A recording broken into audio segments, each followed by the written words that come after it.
right, I am all set up. It worked out how everything needed to go. It was extra space over here, so like many of the other vendors kind of used that extra space on the side if there were things that needed to be set up. But here is before 8 o'clock in the morning, so all of the vendors have not arrived. The arrival time was set for 6 a.m. and so those of us who are here went ahead and got everything set up. So all right, very happy.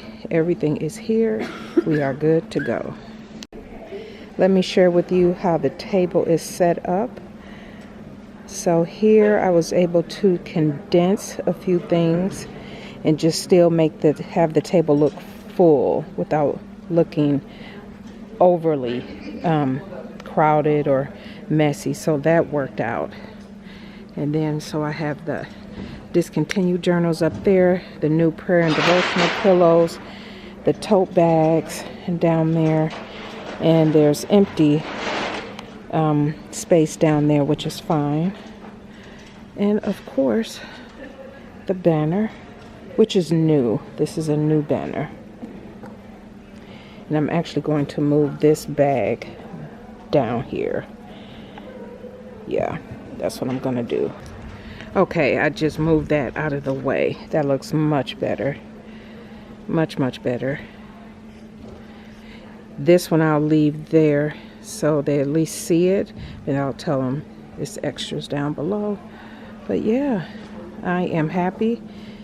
Put my makeup on and just get settled. Okay, second day back. Everything we just covered up. Most vendors just covered up their tables last night. So I am back for day 2 and let's get it going. Hi everybody, welcome back to the Fabric Beautique. Thank you so much for tuning in today. So let's go ahead and jump right into it. You all know that I was a vendor at Millions Conference here in Houston, Texas. And so that was the 28th and 29th of April. And so here I am. I said I will come back and give a full recap of my experience as a vendor. And then next week's video, so make sure you stay tuned. Next week's video will be my experience as an attendee. And so I upload every Wednesday at 6 p.m. Central Standard Time. So if you have not subscribed, go ahead and subscribe, and don't forget to thumbs up this video. Any questions you have, please leave them down in the comment section below. So let's jump right into it, because I don't know how long this video is going to be. Hopefully if I need to edit it down, I will, but if not, it should be fine. Okay, so what I did was, and I'm just going to go off my notes. So I'm looking down at my notes. What I was doing was taking notes in real time so I can just make sure that I remembered certain points, and if anything changed in some of the notes that I took, I will definitely explain that to you. So again, I was a vendor at the Millions Conference. It was phenomenal. I want to first start out and say thank you to everybody who stopped by my table. Thank you for everybody who visited. Thank you for everybody who made a purchase. Thank you all for your suggestions and your support. As a vendor, it was greatly appreciated. I really do appreciate it. Thank you so much for those who stopped by. It was so much fun. What I'm gonna do is drop in, you'll probably see clips and video throughout this entire video, so you can kind of see kind of the just the crowd, the footprint that was there. It was simply amazing. So as a vendor, so this again, this video is all about my experience as a vendor. One of the things I want to start out by saying is that one of the things I always appreciate about being a vendor, no matter where I vend, is the connections and people that you meet that are fellow vendors, entrepreneurs. And so I just had a wonderful time chit-chatting with Jessica and Lashana. They were on both sides of me. I'll pop up a picture here and I'll leave a link to their Instagram down in the description box. You must go check them out. Lashana has written a book. She is an author, and Jessica has also written a book, and she's also an author, and she also have journals as well. And so yeah, make sure you go check out both of those ladies. And then I met so many other vendors there as well, but we were all sitting right next to each other, so it was easy for us to kind of talk back and forth. But it was amazing. So not only being able to meet other fellow entrepreneurs, but also of course to meet you all that have visited, that have shopped, and different things of that nature. That was great. So let's jump into the administrative side of being a vendor. So you all know, if you saw my video last week, I was in preparation for Millions Conference. I was sharing with you the different items that I was making, and then what I was taking. And so, but you all know that I had decided not to take to make as many items, product items, because we were told, an email was sent out what size table we would have, and that we will only be 2 to 3 feet apart from the next vendor, the vendor next to us. So I decided to kind of take a step back and not take as many things, because I figure we will probably be on top of each other, but I wasn't 100% sure. Again, I'm here in Texas, so I could have maybe gone down to the space or whatever, but I was good to go. I was good. So we got down there, and we were told to be there by 6 a.m. on the 28th, which is a Friday, so we can set up and everything like that. I knew we probably wouldn't need to be there that early the following day,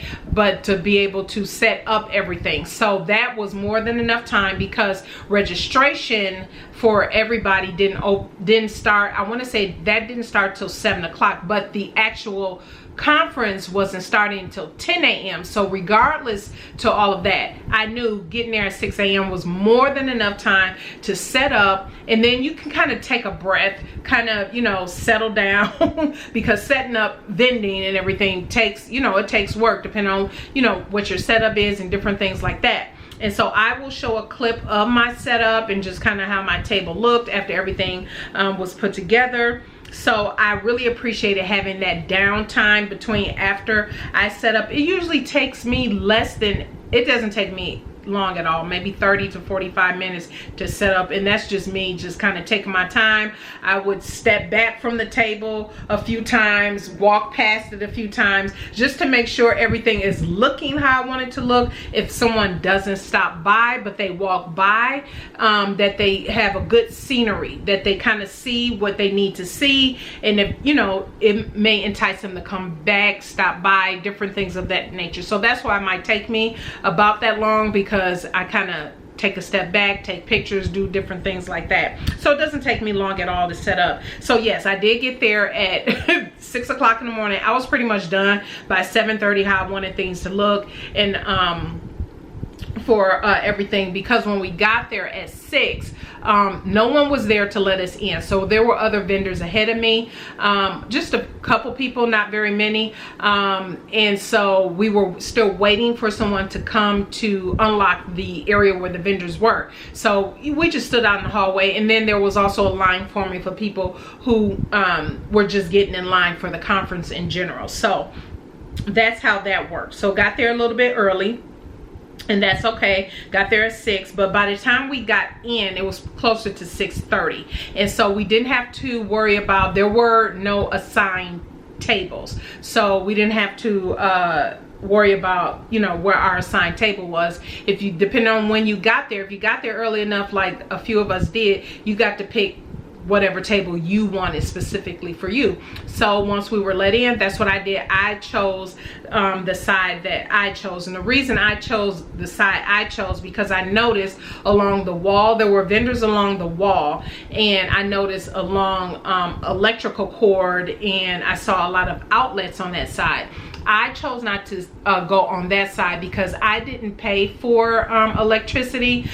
There was an email that came out that did say if we needed electricity, that it will be provided, but we had to pay for it. So I noticed that side of the room had, you know, the cords and everything for that. So I was like, oh, I don't want to go over there because I don't want to take somebody's space who paid for electricity. So I set up on the opposite side, which was perfect because the side against the wall, there were double doors in between certain sections, but on my side it was just the curtain, which on the opposite side of the curtain was where the conference was being held. But you will notice in the video I pop up, there was space in between. So there were like 3 tables close together, then there was space. Then 3 tables close together, then there was space. So we weren't technically 2 to 3 feet apart. There were tables next, all the tables were next to each other. But I chose the side where I could freely walk in and out of, and that I knew that my rack could go up next to. So that worked out good for me arriving at the time that I did, because I chose to be in the middle where there was space, and there was a good amount of space between me and the next set of 3 tables. So I like that. That was really good. Then we were also told, let's see here, because we couldn't have, you know, help at our tables, which was fine. That was part of the agreement. Some of the questions that many of us had as vendors was, well, when do we know when to come out? Because you can't sell during the conference, and heck, I don't want to miss any good information either as an attendee. So that was fine, not being able to sell during the conference. We were told that the doors would be locked so you couldn't, no one could go in and out on that side while the conference was going on. And so once someone was done speaking and that there was a break, then we would know to come back into the vending room, so we could be ready in between breaks to be able to, you know, obviously for people to shop. And then we were also told, one guy came in and told us all to check our emails, because the vendors would be getting a passcode for the Wi-Fi in that area. So if we needed to connect to Wi-Fi, that we would be given a passcode for that. So, and we were also told while the conference was going on, the doors would be locked to that section. So, all right, couple things. We were never given a passcode for the Wi-Fi after a few hours had passed. It was later in the afternoon, and we asked him again, oh, we didn't get the email for the Wi-Fi. So then he told us that, oh, well, you just need to try to connect to the AV guy or AV people at the hotel. Well, then another vendor said she did that, but they told her the Wi-Fi wasn't complimentary, that we would have to pay for it. And so yeah, as far as I know, at least the people around me didn't do that, and I have unlimited data, so I wasn't doing that. So that was a little disappointing that we couldn't connect to the Wi-Fi, but at the same time, with my plan that I have, I wasn't going to pay to be connected to Wi-Fi. The other thing was in regards to the doors being locked. The doors were not locked the entire time we were in the conference.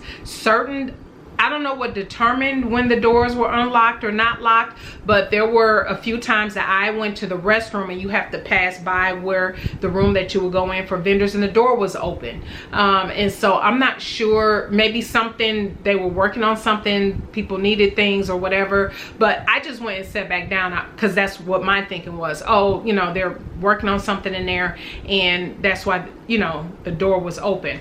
And so that was one of the other things. And then the other thing was there were no breaks. There were no breaks, day 1 or day 2. So what happened was it was speaker behind speaker. Now my experience as an attendee is good, and that's going to be next week. So I'm not talking anything from attendee perspective. This is all vendor perspective. So because of the footprint of the conference, the amount of people, there were several thousand people there, the footprint was there. Unfortunately, because there were no breaks, day 1 or day 2, there wasn't an opportunity for people to shop as frequently as they potentially could have. What do I mean? So once the conference started, and it started a little late on the first day because there were still people getting registered in, you know, getting their badges and whatnot, getting checked in. So I say it was closer to 11 o'clock maybe that the conference started. It went straight through until I think it ended around 5:30 the first day. And so there were no breaks, which means no one was able to shop until the end of the day. And by the time we got in there, it was maybe, I want to say it was about 6, between 5:30 and 6, you know, when we rushed out to get in so we can set up, and then people came in to shop. To shop the vendors and, you know, get books or whatever it was that they were coming in there for. And so the problem with that, the issue I had as a vendor with that, most of the people who maybe could have shopped during breaks or whatnot did not shop because they were hungry. As a vendor, we were starving. When I tell you starving, hungry, that was totally unexpected. Not to have not one break. There was no bathroom break, or you just got up and left, and if you wanted to eat, go eat or whatever, bathroom breaks on your own. But there was no break during the conference at all, which I thought as a vendor was a disservice to vendors, because you do want people to have more of an opportunity to shop as frequently as they can, because the footprint was there. The footprint was there, where any expectations that we had and maybe our projections for sales and everything could have been far exceeded. But I believe some of that was taken away because there was no time, there was no breaks either day. You just plowing through the whole day with speaker behind speaker behind speaker, and there was not enough time to shop. People did shop, trust me, people did shop, but the footprint you would have normally have gotten perhaps might have been taken away because people were just hungry. By the time it was over with, people left, went and did other things. Not as many people came in. I can tell from the first day and the second day, because I don't know if even attendees expected not to have a break to be able to go eat and whatnot. The people who came and shopped the first day versus who shopped on that second day, it was a big difference. It was a ton more people that came in on that second day, and probably because they planned differently.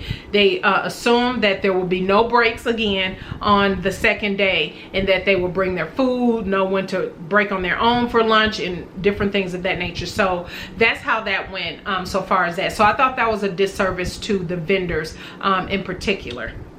So yeah, so unfortunately a lot of people were just hangry. They were hangry. They were ready to go eat. And so even as vendors, we were starving, we were hungry, but we stayed because you needed to stay there until at least 7 o'clock to then. And we all at least most of us stayed till like 7:30 until, you know, the crowd died down and everything, and then packed up and left. And so obviously the day 2 we didn't have to be there as early, like I said, because we're already set up.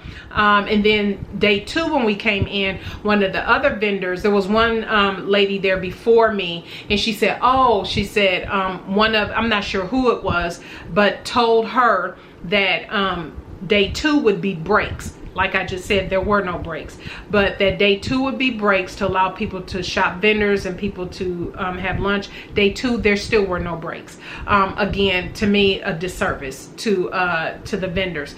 Also on day 2, what I noticed, when the conference started, the doors were locked, but then closer to that I noticed, closer to maybe around 3 or something, the doors were wide open, and I wasn't sure why. I did notice some of the vendors who had maybe 2 tables, they had 2 table areas, they left. They weren't there for the second day of vending.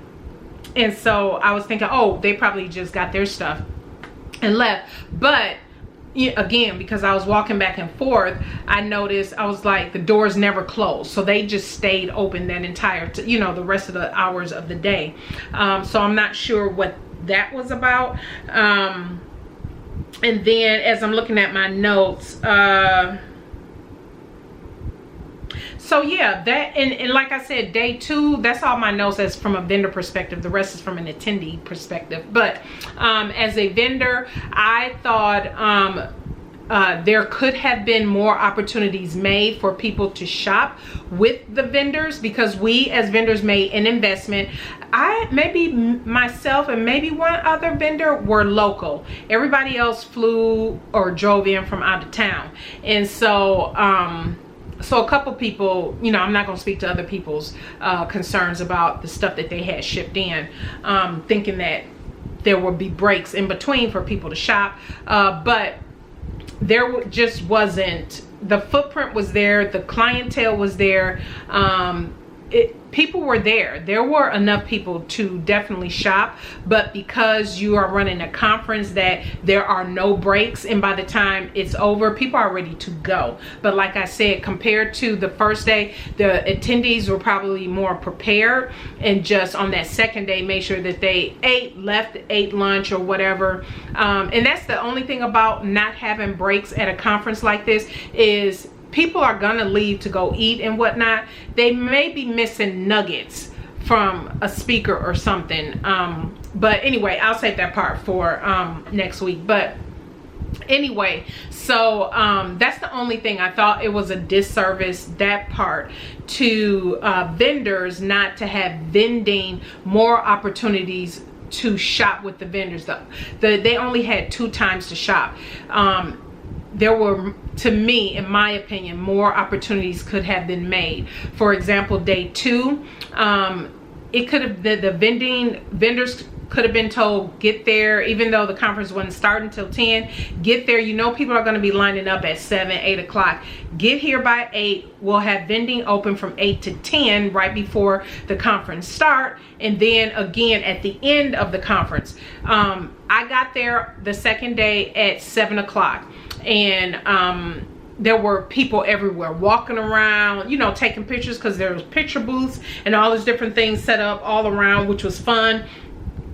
But every time I walked in and out the vendor room, they were like, oh, can we come in there? Can we shop? And I was like, no, it's not open. And plus, there were not all vendors arrived at the same time on Saturday. So had we been told, I was there, just because I just wanted to make sure everything was good to go, that, hey, be here by 8. We're going to allow shopping from 8 to 10, and we're shutting down until 5 o'clock when the vending. That would have been good. That would have been ideal, but it was not. And so there was, to me, a disservice as a vendor, that the only opportunity people had to shop was at the end of the day. The second end of the day was fine, because like I said, people prepared and everything, and so there were a ton more people, way more people that was shopping with us after that second day. So yeah, that is my take as a vendor. I always enjoy being at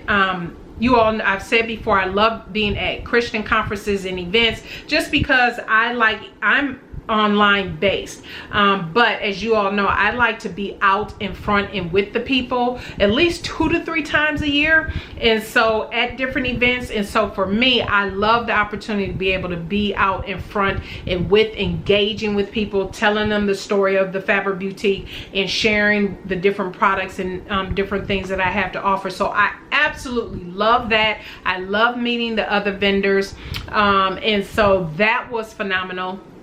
But to me, it was a disservice to the vendors who invested in this event, as entrepreneurs for an entrepreneur event, and there wasn't adequate enough time, in my opinion, that was given back to the vendors to be able to shop with them.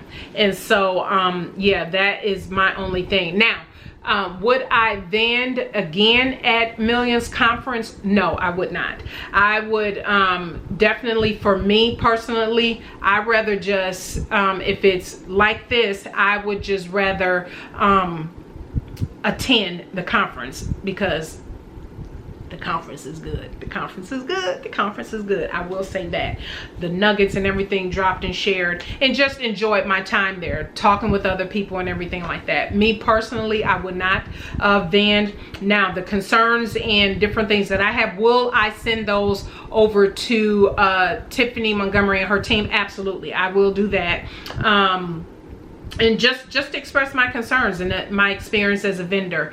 Again, it was the only, like I said, my main issue was the disservice to the vendors for not allowing more opportunities for people who did invest to be vendors, and then to allow a break of some sort, or to open early before the event started on Saturday to allow people to shop. It really cut into the time, because by the time it was over, folks was ready to go for the most part. But that is it, everybody. Again, stay tuned for next week, Wednesday. I will be sharing my experience as an attendee. If you have any questions, definitely leave them down in the comment section below, and I will get back to you as soon as I can. But yeah, that is it, everybody. Thank you so much for tuning in today. I greatly appreciate it. You all have a blessed rest of your week, and if you're not following the Fabric Boutique, make sure that you are. Make sure you subscribe, and we will see you next Wednesday.